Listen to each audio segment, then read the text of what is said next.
firman Tuhan itu kan yang setiap hari harus kita konsumsi. Karena disitulah dari sisi firman Tuhan itu kan ada apa aja sudah ada di sana. Yang penting ketika itu kita tahu, oh Tuhan berbicara apa kepada saya hari ini. Tapi Tuhan menginginkan kita seperti anak kecil. Otomatis setiap hari, setiap saat kita itu selalu datang kepada Dia. Sehingga kita tahu, oh Tuhan nggak mungkin membuat saya itu kelebihan beban atau kekurangan kasih. Ya. Sangat perlu kita memperhatikan kesehatan kita, tetapi juga sangat perlu kita untuk memperhatikan kerohanian kita.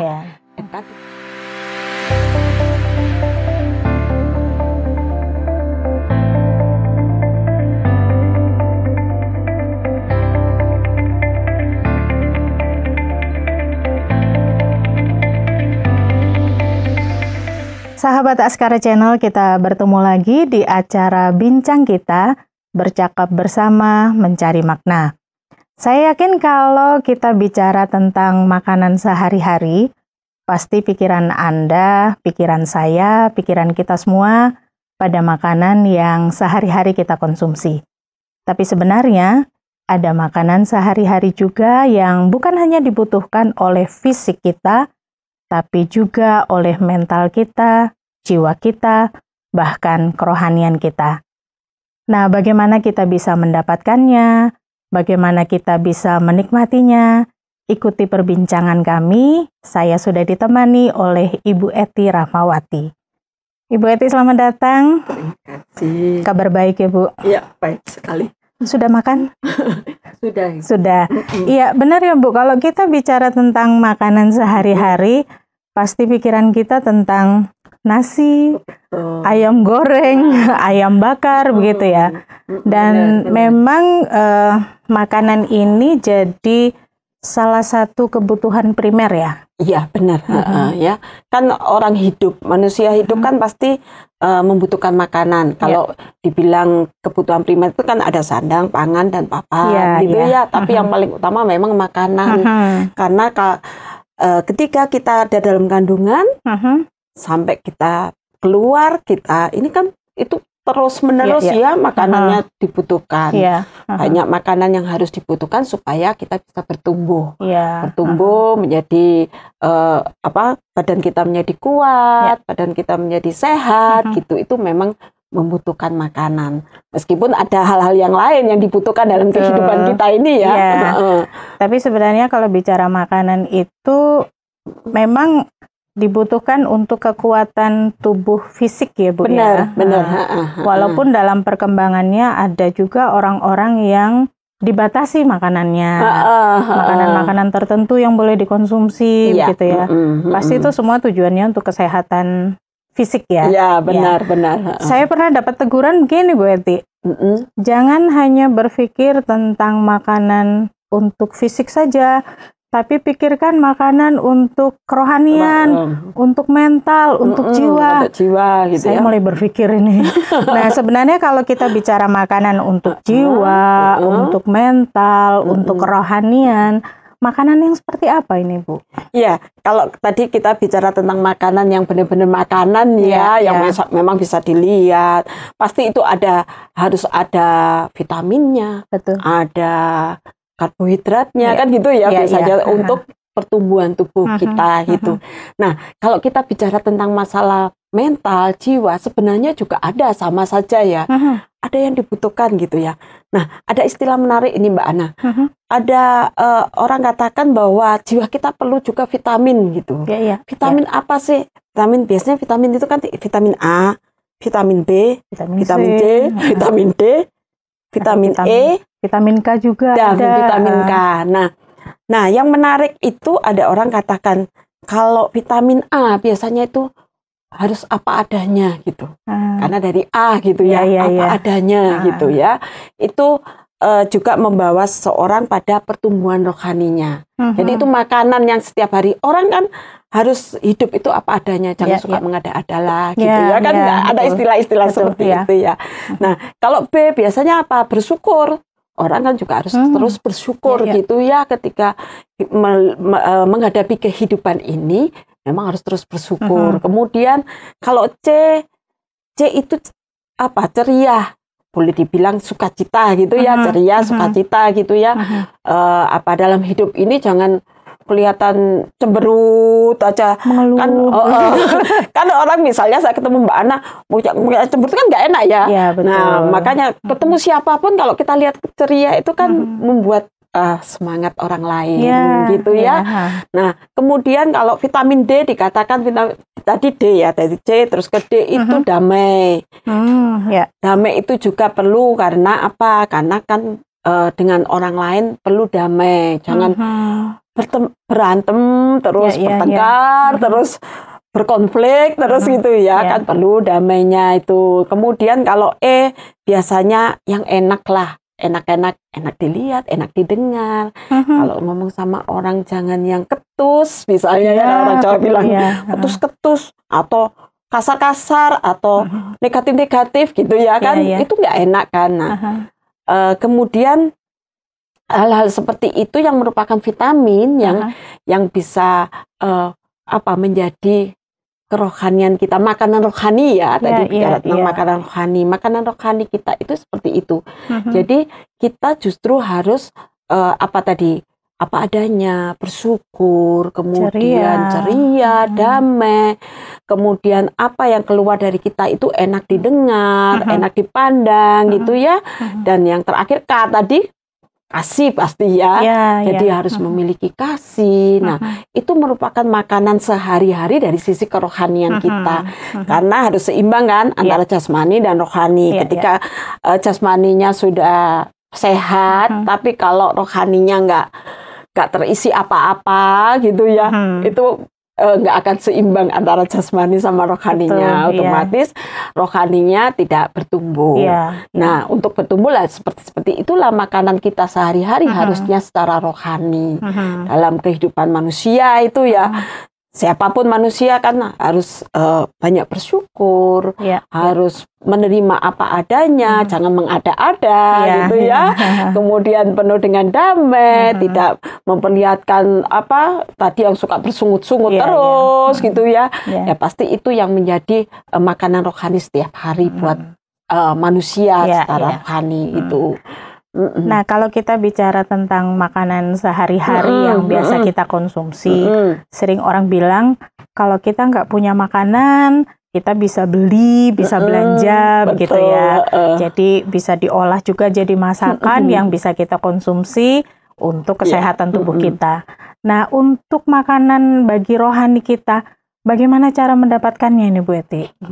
Iya, benar Mbak Ana bilang tadi kalau makanan jasmani itu kan gampang ya, bisa dibeli, gampang lah ya. Nggak dibeli, minta pun bisa dapat gitu ya. Tetapi memang kalau makanan rohani itu untuk cara mendapatkannya memang kita harus melihat dari mana kita secara rohani ini bisa mendapatkan itu. Yang tadi kan macam-macam ya. Tapi semuanya itu kan harus ada tuntunannya. Jadi kan pasti ada tuntunan untuk sampai ke sana. Nah, ini adalah yang pasti ada mungkin di sekitar kita, bisa jadi dengan orang-orang di sekitar kita, menolong kita, membuat kita menjadi orang yang belajar apa adanya, belajar bersyukur, itu bisa jadi dari orang-orang di sekitar kita. Tapi juga secara pribadi memang seharusnya kita tahu itu dari firman Tuhan gitu ya. Jadi otomatis firman Tuhan itu kan yang setiap hari harus kita konsumsi. Karena disitulah dari sisi firman Tuhan itu kan ada apa aja sudah ada di sana, mulai dari pelanggaran dibicarakan, mulai dari kasih, dari yang boleh, yang tidak boleh, yaitu kemudian tuntunan-tuntunan yang tadi orang hidup apa adanya, bersyukur, memiliki damai sejahtera, kemudian kebahagiaan, kegembiraan, itu semuanya ada di sana. Nah, makanan rohani kita memang intinya dapat didapatkan dari firman Tuhan itu. Meskipun dari orang sekitar mungkin bisa ya. Berarti intinya kita belajar ya, Bu. Iya, benar. Nah, kadang-kadang ketika kita belajar tentang firman Tuhan, seperti saya biasa dengan buku panduan begitu ya, jadi buku renungan. Kadang-kadang ada materi yang dari Alkitab kita bacanya 1 perikop, tapi kadang-kadang ada yang hanya 3 ayat, kadang-kadang yang dibahas hanya 1 ayat. Apakah itu bisa punya pengaruh untuk pertumbuhan rohani? Apakah memang harus 1 perikop terus yang kita baca? Bagaimana Bu Eti? Saya kira itu berapapun ayat firman Tuhan yang kita baca, yang penting kan isinya ya sebenarnya ya. Kadang-kadang memang ada orang yang saklek-saklek gitu, misalnya saya harus bacanya sampai 1 perikop sampai saya tahu kemudian latar belakangnya apa. Nah, itu memang mungkin bagiannya orang-orang yang orang-orang yang belajar benar-benar untuk menyampaikan firman Tuhan kepada yang lain. Tapi untuk kita sehari-hari otomatis yang penting adalah kemauan kita untuk membacanya, kemauan kita untuk mengerti, kemauan kita untuk tahu apa sih yang Tuhan mau bicara pada kita. Firman Tuhan itu kan Tuhan yang bicara ya, berarti ya otomatis apa sih makanan kita hari ini, apa yang Tuhan mau buat kita. Nah itu yang sangat penting. Mungkin kalau diistilahkan dengan makanan jasmani, kita bisa lihat kan orang nggak harus berlebihan makannya sebuah banyak, harus ini sampai sampai kekenyangan. Malah justru sakit ya. Nah, makanya tapi cukuplah kalau memang Tuhan berbicara kepada saya melalui firman Tuhan, melalui 1 ayat ini, ya cukuplah memang itu untuk saya hari ini gitu ya. Jadi nggak harus sampai harus berusaha sampai melupakan semuanya, jadi terus baca Alkitab sepanjang hari itu dari pagi sampai sore melupakan semuanya hanya untuk ini. Bukan seperti itu sih memang ya. Yang penting adalah itu tadi, cukuplah kita membaca firman Tuhan itu memang harus, karena seperti makan tadi kan, itu sudah keharusan gitu. Tapi bukan berarti harus sebanyak ini misalnya. Kecuali memang ada orang-orang tertentu yang memang belajar untuk itu, untuk disampaikan kepada yang lain gitu. Nah, kalau kita bandingkan dengan makan sehari-hari kita, biasanya kalau kita di Indonesia khususnya ya, makan 3 kali sehari, pagi, siang, malam gitu. Nah, tapi ada juga orang yang memasukkan makanan rohani ini sebagai yang utama, harus pagi hari kita renungan atau kita bertemu dengan Tuhan. Tapi ada juga yang masak siang nggak boleh, masak malam nggak boleh. Nah, ini bagaimana Bu Eti? Kalau menurut saya sih Mbak Ana ya,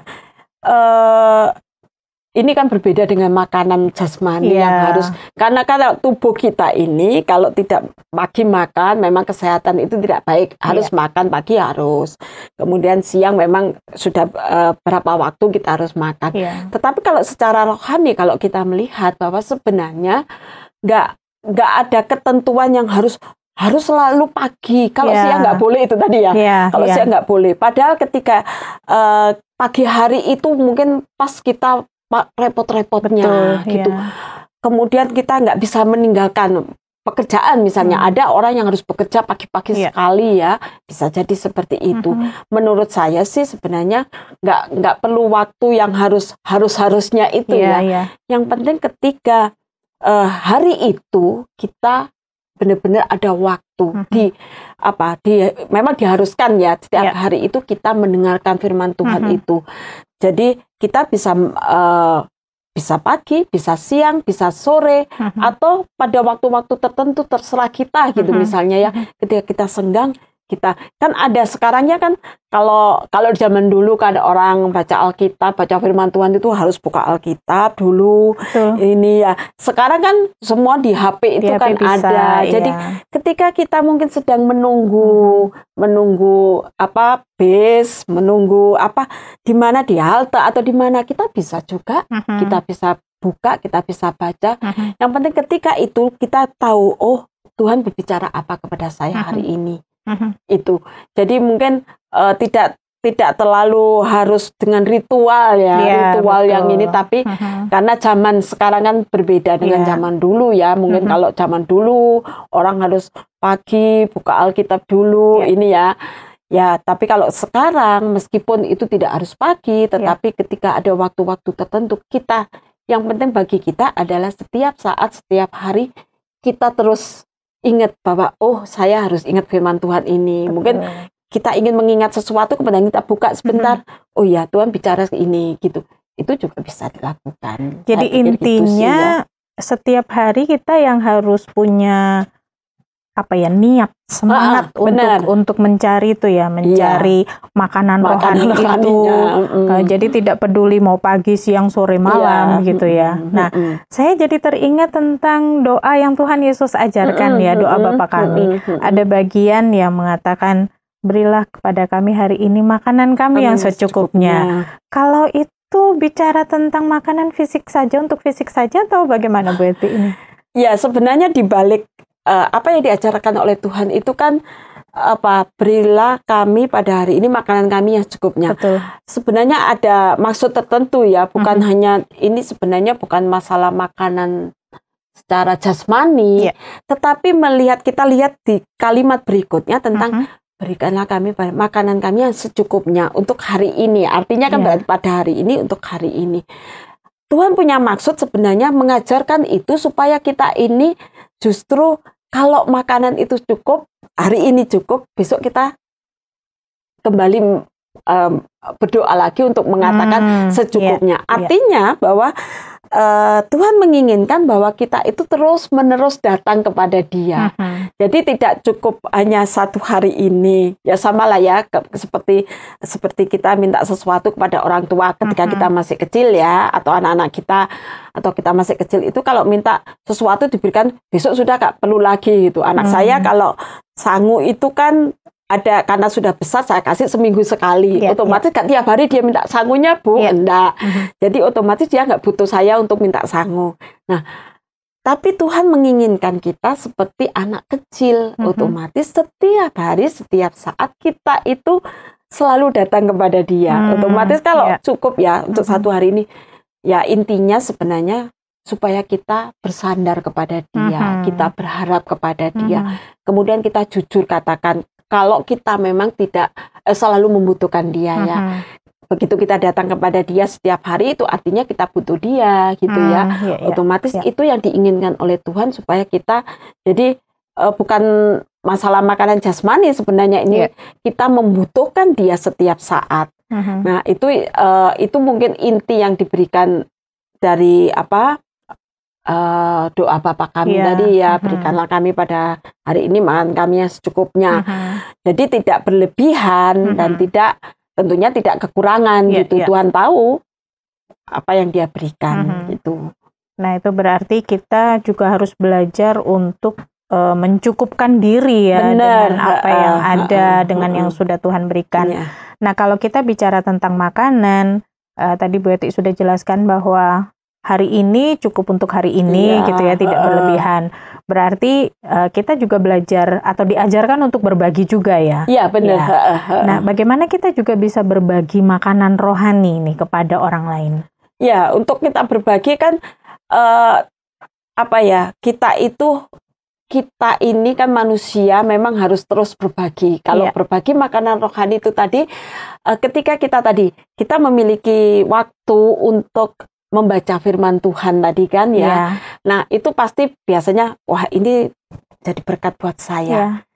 Apa salahnya ketika kita menemukan orang lain, kemudian kita melihat orang lain mengalami sesuatu, kita bisa membagikannya. Jadi dari sisi rohani kita menolong dia, otomatis kan ya, karena kita memiliki apa.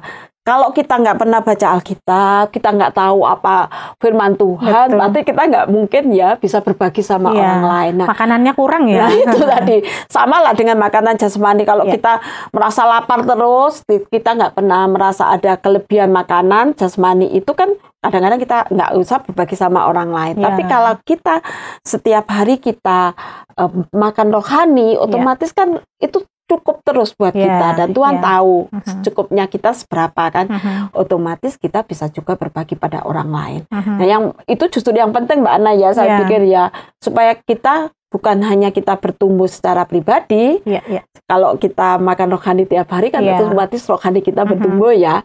Jadi kita juga bisa berbagi pada orang lain. Jadi itu sangat penting gitu. Jadi punya makna gitu ya kehidupan kita ini untuk orang lain gitu.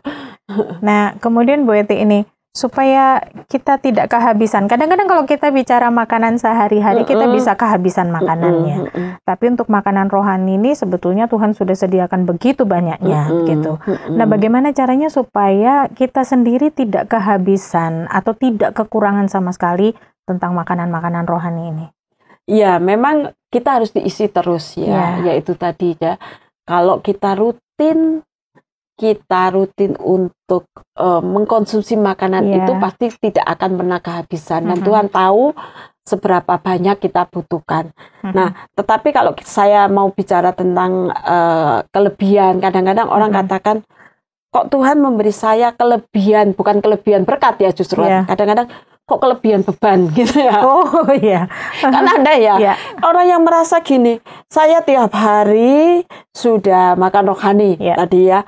Tiap hari baca firman Tuhan, tiap hari setia ini. Tapi Tuhan berikan saya ini pergumulan yang sangat berat gitu. Padahal kan Alkitab katakan bahwa tidak ada pencobaan yang melebihi kekuatanmu. Tuhan tahu sebenarnya porsinya kita itu seberapa. Nah, itu yang penting ya sebenarnya. Tuhan tahu porsi kita. Pasti tidak kelebihan dan tidak kekurangan. Kadang kita tidak mau membagi kepada orang lain karena kita merasa, oh saya saja belum diberkati gitu misalnya ya. Padahal sebenarnya Tuhan itu memberikan kepada kita itu cukup. Seperti doa Bapa kami tadi ya, bahwa secukupnya Tuhan berikan itu cukup, sama dengan secara rohani kita dalam kehidupan kita itu. Kadang-kadang kita merasa bahwa kita ini kelebihan beban atau kita ini kekurangan kasihnya Tuhan gitu ya. Itu kan sama saja ya sebenarnya. Kelebihan beban Tuhan ini kok memberi saya pergumulan terlalu berat buat saya sampai bolak-balik ketiban, misalnya ketiban apa, ada yang anak sakit lah misalnya, musibah, kecelakaan kan misalnya gitu, atau apa, atau pergumulan berat gitu. Kadang-kadang kita kan berpikir seperti itu. Itu karena kita itu ternyata sebenarnya kalau dipikir-pikir kita kurang mengerti kehendak Tuhan dalam hidup kita. Karena bisa jadi mungkin beban itu justru makanan rohani yang Tuhan berikan betul, ya justru kan itu yang Tuhan membuat kita terus bertumbuh. Karena masalah persoalan ya bisa jadi membuat kita jadi bertumbuh. Karena kan kalau sekarang kita diberikan persoalan kecil, kita bisa menyelesaikannya, kita bertumbuh menjadi besar. Ketika kita mendapat masalah yang lebih besar, mungkin kita akan lebih bertumbuh, bahkan kemudian kita tadi berbagi kepada orang lain. Pengalaman kita secara rohani bisa kita bagikan kepada orang lain, dan itu bisa menjadi berkat bagi orang lain. Orang lain mendapatkan berkat melalui kita. Nah, itu mungkin secara kedekatan kita dengan Tuhan itu yang sangat penting. Sehingga kita tahu, oh Tuhan nggak mungkin membuat saya itu kelebihan beban atau kekurangan kasih Jadi pasti Tuhan memberikan cukup bagi kita. Makanan sehari-hari yang secukupnya itu ya. Betul sekali. Nah, Ibu Eti, mungkin sebelum berakhir acara ini, apa pesan Ibu Eti untuk sahabat Askara Channel berkaitan dengan makanan sehari-hari baik untuk fisik maupun untuk rohani? Ya, memang makanan sehari-hari untuk fisik dan rohani kita harus seimbang ya. Di dalam tubuh yang sehat pasti ada jiwa yang sehat juga, yang kuat ya. Jadi otomatis sangat perlu kita memperhatikan kesehatan kita, tetapi juga sangat perlu kita untuk memperhatikan kerohanian kita. Dekat dengan Tuhan, firman Tuhan tiap hari kita baca, kita renungkan, pasti kita akan menjadi kuat dan bertumbuh menjadi memiliki rohani yang dewasa. Berarti harus seimbang. Betul sekali. Antara makanan sehari-hari untuk fisik maupun untuk jiwa atau rohani. Baik, terima kasih banyak Ibu Eti. Sama-sama, berkat hari ini yang saya secara pribadi bisa dapatkan dan pasti juga memberkati sahabat Askara Channel. Kita bertemu lagi nanti di kesempatan yang akan datang ya. Baik, terima kasih sekali lagi. Ya, sahabat Askara Channel, sampai di sini dulu jumpa kita. Saya berharap Anda menemukan makna hari ini tentang makanan sehari-hari yang bukan hanya dibutuhkan fisik, tetapi dibutuhkan juga untuk kerohanian kita. Kita bertemu lagi di kesempatan yang akan datang. Tuhan Yesus memberkati. Terima kasih Anda sudah mengikuti program kami. Jika Anda diberkati, jangan lupa like, komen, dan share supaya Anda tidak ketinggalan setiap program terbaru kami. Jangan lupa juga untuk subscribe channelnya dan nyalakan loncengnya. Jika Anda ingin mendukung pelayanan kami, bisa melalui rekening kami berikut ini, atau menghubungi kami di sini.